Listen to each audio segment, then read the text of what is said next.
The land we know today as England was a very different world long before the Romans arrived. It was home to tribes with their own strongholds, warriors, trade networks, and beliefs. But when the Roman army landed on the shores of Britain, this world was about to change forever. So who really lived in Britain before the Romans? What was their life like, and how powerful were they when Rome came? Let's take a look at Britain as it was 2,000 years ago.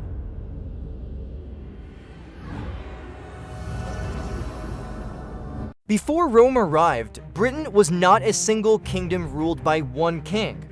It was a world of different tribes and communities, each with their own territories, leaders, and traditions. People lived in small settlements, farmed the land, raised animals, and defended the territories they called home. But it would be a mistake to think of them as primitive people. Archaeological discoveries reveal sophisticated metalworking, long-distance trade, and a rich and complex culture. And among the most remarkable features of this world were the great hill forts, built high above the surrounding landscape. Some were enormous, surrounded by massive banks and ditches, and could have brought together hundreds or even thousands of people. But who exactly lived behind these walls? Ancient Britain was divided between dozens of different tribes.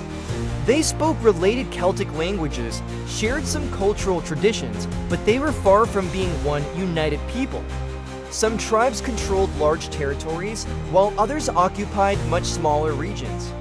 They fought wars, formed alliances, traded with one another, and sometimes even traded with the Roman world across the sea. Among the most powerful were the Catuvellauni, the Trinovantes, the Iceni, the Brigantes, and the Aeterbates. But these tribes were not simply groups of warriors. They had farmers, craftsmen, merchants, religious leaders, and powerful local rulers. And their wealth could be surprisingly impressive. Among the tribes of ancient Britain, few would become as famous as the Iceni. They lived in what is now eastern England, in the region we know today as Norfolk and parts of Suffolk and Cambridgeshire. The Iceni were wealthy and well-connected. Their lands were crossed by trade routes, and archaeological discoveries have revealed remarkable gold and silver objects, jewelry, and coins associated with their society. But their relationship with Rome was complicated. When the Romans invaded Britain in AD 43, the Iceni were not immediately destroyed. Instead, they became a client kingdom, retaining a degree of independence while accepting Roman authority. For a time, this uneasy arrangement held. But after the death of the Iceni king Prasutagus, everything began to change.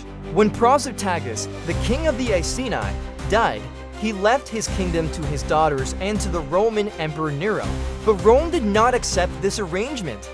Roman officials moved to take control of Iceni lands, while Boudica and her daughters were brutally treated. For Boudica, this was more than the loss of a kingdom. It was humiliation, injustice, and an attack on her people, and she decided to fight back. The Iceni were joined by other Britons, including the Trinovantes. Soon, what began as a rebellion had become a massive uprising against Rome. Their forces attacked Roman settlements, destroying Camulodunum, the Roman colony at what is now Colchester. Londinium was next.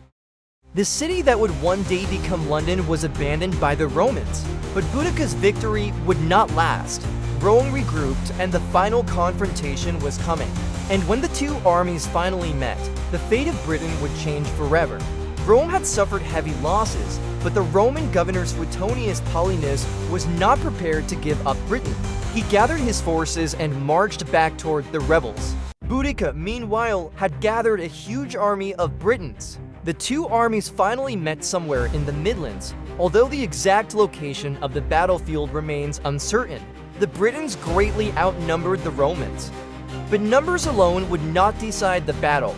The Roman army was smaller, but it was disciplined, experienced, and carefully positioned.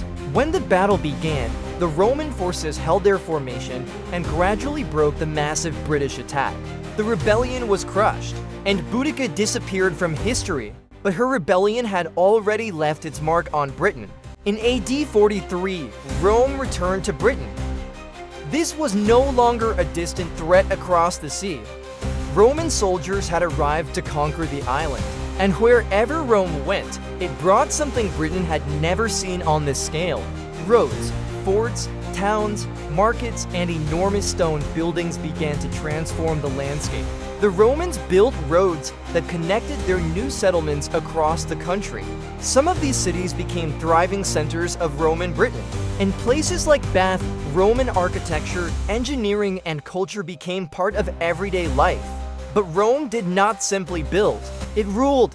Across Britain, forts guarded the roads, the borders, and the growing Roman settlements. But the conquest was far from peaceful.